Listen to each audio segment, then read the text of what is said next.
Bonjour tout le monde, c'est Quentin de la Minute Cinéma et bienvenue pour cette nouvelle vidéo. Aujourd'hui, on reparle série et on va parler de Stranger Things, saison 4, c'est parti. Your friends have lost.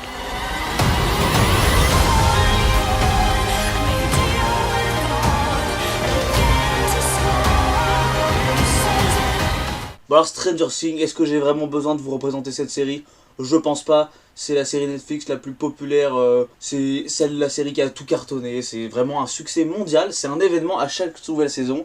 Et cette fois-ci ça ne déroge pas la règle, c'est même encore plus que d'habitude, hein. À chaque saison arrivent des nouveaux fans. Et moi je regarde depuis environ la saison 2, mes parents regardent depuis la saison 1. Donc je me souviens que déjà à l'époque de la saison 3 j'avais attendu comme un ouf. J'avais bien aimé la saison 3, un petit peu moins que les deux premières, mais j'avais bien aimé. Et on s'était arrêté sur des éléments assez importants de l'intrigue, hein, la perte des pouvoirs de Eleven, la présumée mort de Hopper, et puis la séparation entre tous les personnages, c'était assez intéressant. Et puis la mort de Billy aussi. Tout ça va être re-exploité dans cette nouvelle saison, qu'on a attendu un long moment, parce que Covid et tout, mais la saison est enfin là. Et premier avis direct, je vous le dis, c'est super bien, je vais vous expliquer pourquoi. La vidéo, faites gaffe, c'est full spoiler, mais je considère que si vous avez cliqué sur la vidéo, c'est que vous êtes prêt à vous faire spoiler, parce que si vous n'avez pas vu la série, quittez la vidéo, vous reviendrez plus tard. Bon, alors cette saison, déjà, premièrement, le premier truc que j'ai envie de vous dire, c'est que c'est clairement la saison la plus ambitieuse. Le budget a été relevé à la hausse, et ça se voit, hein, 10 millions par épisode, ça veut dire, hein, sur 9 épisodes, ça fait 80 millions. Et même, je pense que le dernier épisode, vu sa durée, a dû coûter un peu plus cher encore. Ça se voit, vraiment, cette saison est épique as fuck, vraiment. Et puis, elle est assez longue. Niveau durée, on n'a jamais vu ça dans une série. Enfin, moi, j'ai jamais vu ça, des épisodes de minimum 1 heure, 1h15. 1h40 pour l'épisode 7, je crois, 1h30 pour l'épisode 8 et 2h20 pour le dernier. C'est plus long qu'un film, le délire. Et cette saison, franchement, est une réussite. Voilà, ça reprend là où ça s'était arrêté. Ça reprend tous les arcs et tous les aboutissements qui ont été menés à la fin de la série. Donc, dans cette nouvelle saison, il y a des nouveaux enjeux, un nouveau méchant, Vecna, un personnage très intéressant, très stylé. Je trouve le make-up sur l'acteur ont été très bien faits. Vraiment chapeau pour ça. De toute façon, globalement, Stranger Things, au niveau des décors et des effets spéciaux, c'est vraiment super bien pour une série, vraiment super bien. Et voilà, donc des nouveaux enjeux, des personnages qui vont devoir affronter ce nouveau personnage de Vecna qu'on va découvrir au fil de la saison. C'est assez compliqué de parler de la saison de façon entière et pas trop éparpillée, parce que effectivement cette saison est assez spéciale pour ce qui est de la narration, parce que en fait on suit trois intrigues différentes. D'un côté on suit un arc très intéressant de Hopper en Union soviétique, parce qu'il a été capturé à la fin de la saison 3. Et donc dans cet arc là on va suivre Joyce et Murray qui vont essayer d'aller libérer Hopper des soviétiques qui détiennent malheureusement des démons gorgons et plein de choses de l'Upside Down. Et pour parler de cette partie, c'est une partie que j'ai beaucoup aimée. Franchement, beaucoup de tension, des personnages nouveaux qui sont assez intéressants.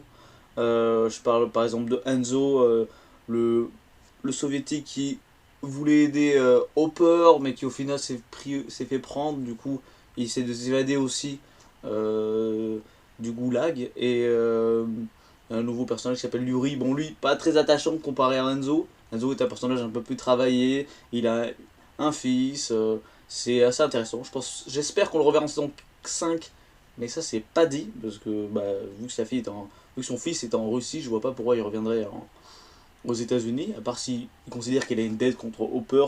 Et il y a le personnage de Yuri. Bon, lui, c'est pas un personnage qu'on s'est très beaucoup attaché. Il a une petite rédemption à la fin de ces saisons, ce que j'ai bien aimé, parce que sinon tout le reste c'est vraiment un fils de pute lui. Toute cette partie est vraiment bien. C'est une partie où tu vois qu'il y a le budget, franchement, entre les scènes de fight dans les avions, les scènes de fight dans le goulag, la scène de tension de l'épisode 7 où Enzo et Hopper doivent se battre pour survivre contre le démon Gorgon. j'étais comme ça, une scène qui marche super bien. Les autres scènes dans le goulag, les épisodes d'après, où Murray crame tous les démos dog là, franchement, cette partie de l'histoire, j'ai adoré. Je trouve qu'elle s'éternise pas trop. Bon, il y a bon, un petit problème, c'est genre souvent ils font du surplace, c'est-à-dire qu'ils partent d'un endroit, ils reviennent, bon, ça aurait pu être un peu plus rapide, on va dire. Mais ça, globalement, je trouve que ça va pour toute la saison, parce que les épisodes, comme je vous l'ai dit, sont très longs, et ils auraient pu être un peu plus courts, on va dire. Ensuite, il y a ceux qui sont un peu plus présents, quoique je sais pas, hein. Et après, il y a les deux autres endroits, donc il y a tous les gens qui sont à Hawkins, donc à Hawkins, il y a une nouvelle menace, il y a en plus de Vecna, le personnage de Vecna, il y a le personnage de Jason, un nouveau personnage, joué par un acteur que je ne connais pas le nom, mais qui joue plutôt bien, et qui va accuser le nouveau personnage qui s'appelle Eddie Monson, que moi j'adore. J'ai adoré ce personnage, vraiment, le métalleux qui joue à Donjon Dragon. Évidemment, ça me fait kiffer ce genre de personnage. Je pense que vous avez vu les premières vidéos où vous voyez que j'ai quand même un petit style rocker. Et, euh, et non, franchement, ce personnage est vraiment cool. Et il va être poursuivi pendant toute la saison par ce personnage de Jason. Donc ça va rajouter une péripétie en plus que celle de Vecna, qui est la péripétie, ou en tout cas la menace la plus présente dans la saison et la plus dure à appréhender, parce que c'est un personnage vraiment puissant.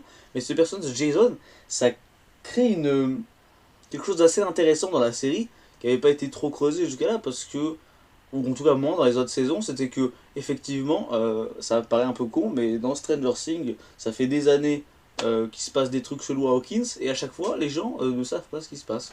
Bon, alors moi je trouve ça un peu gros, que les gens ne se sont pas rendus compte par exemple de ce qui s'est passé dans la saison 3. Ça me paraît improbable qu'ils ne s'en soient pas rendus compte, même dans la saison 2. Mais soit. Et là, dans la saison 4, bon, même à la fin, il y a un séisme, les gens se disent pas c'est un peu gros quand même pour être juste un séisme comme ça. Non, c'est Eddie Monson et sa secte. Et ça, j'ai trouvé ça très intéressant. C'est un sujet qui est bien traité. Le personnage d'Eddie Monson, du coup, n'est pas rajouté là pour rien. Ça crée un nouveau enjeu, en plus de ce personnage de Jason. Puis voilà, tous les personnages qui sont autour vont graviter entre ces deux intrigues. Euh, voilà, bon, il y a des personnages qui sont peut-être un peu moins développés que les autres, hein. Je pense par exemple à Will, c'est dommage, on nous fait comprendre qu'il est... Bon, le fait qu'il soit homosexuel, ça, il paraît que c'était une idée qui voulait déjà être montrée depuis la saison 1, moi j'avais jamais compris, hein, je vais pas vous le cacher. Mais voilà, c'est dit dans la série, mais même la scène de révélation, du coup, elle n'a pas d'impact sur... Enfin, moi j'ai trouvé cette scène bien, la scène où il parle avec...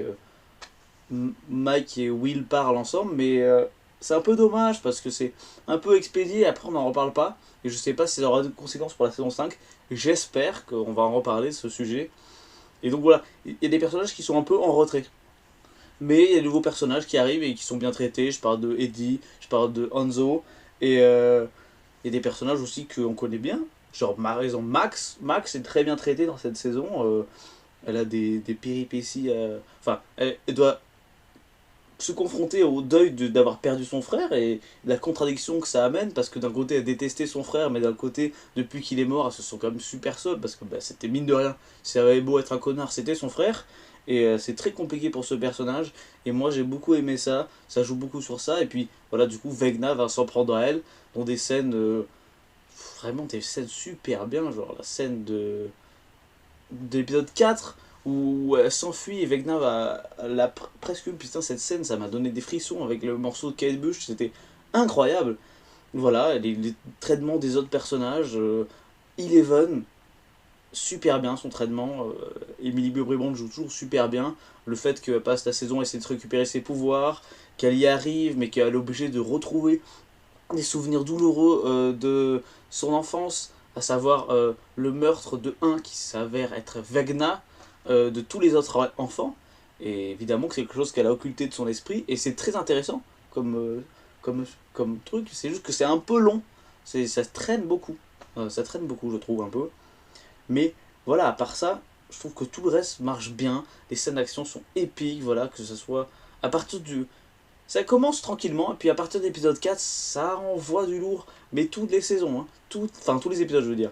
Et ça s'arrête pas jusqu'à la fin de saison, où à la fin de saison on s'arrête sur un final qui est super bien. On a bon, la mort de certains personnages, Papa, bon pas très étonnant, mais on s'y attendait, moi j'aimais bien ce personnage, malgré que voilà, c'était un peu un connard, bon, c'était quand même une figure paternelle pour Eleven, même si elle considère plus Hopper comme son père. Et lui, voilà, c'était assez touchant qu'ils lui disent qu'il était tout sa famille. Mais bon, c'est répréhensible tout ce qu'il a fait à Eleven. Donc je peux comprendre que les gens n'étaient pas très touchés par sa mort. La mort d'Eddie est très touchante. Je trouve ça dommage, comme je vous l'ai dit, j'adore Eddie. Et je trouve ça un peu dommage de s'en débarrasser au bout d'une saison. Parce que ça sera encore une fois un des personnages qu'on aura mis dans une saison et qu'on fait tuer. Hein. Je pense à Bob, je pense à... Comment il s'appelle, le russe là, qu'il y avait dans la saison 3. Enfin, voilà, je trouve ça un peu dommage de se débarrasser aussi facilement des personnages nouveaux et pas des anciens. Donc voilà. Puis surtout que bon, la scène où il joue Master of Puppets de Metallica, quel kiff cette scène, mais quel kiff. Vraiment, ma scène préférée de la saison, je pense. Voilà, bon, ça c'était globalement mon avis sur la saison 4. Voilà, j'ai trouvé vraiment excellente, avec beaucoup de scènes d'intensité, les retrouvailles entre chaque personnage, entre Eleven et Hopper, très touchant tout ça. Là j'attends de la saison 5 parce que voilà, on peut faire un peu de théorie, là on passe un peu dans une phase théorie, mais je me pose plein de questions pour la suite parce qu'on voit que du coup l'Upside Down est en train de se corréler avec le vrai monde et ça va être un peu la merde, hein, franchement ça va être un peu la merde. Voilà, on finit sur une fin de saison qui est assez triste, hein, franchement. En fait, en réalité, bon, même si on dirait qu'ils ont gagné, en fait, ils ont perdu parce que, ok, ils ont tué Vecna, mais en fait, bon, on sait qu'il n'est pas mort parce que Will l'a dit. Et ça aurait été un peu trop simple aussi de le vaincre comme ça. Eddie est mort et tout le monde pense que c'est à cause de lui que la ville a des soucis et que c'est un tueur et que du coup on a ruiné sa réputation et sa vie, parce que ben, le pauvre, c'était un héros au final, il s'est sacrifié à la fin de la saison. Max, elle est dans le coma plus, hein. Bon alors, je pense qu'elle reviendra d'une certaine façon dans la saison 5, parce que je pense pas que les scénaristes l'auraient pas tué à 100% si ça servait pas pour la suite, donc je pense qu'elle reviendra. Peut-être sous le contrôle de Vecna, je sais pas, mais il y aura un lien, c'est sûr. Eleven a retrouvé ses pouvoirs, donc on se dit qu'on est un peu tranquille. Enfin, on a une arme en tout cas pour combattre les esprits du mal. Et je sens que ça va être compliqué, cette nouvelle saison. Ça va être compliqué parce que, voilà, il y a toujours les soucis du flagelle mental. Vecna va sûrement revenir et va être sûrement très vénère.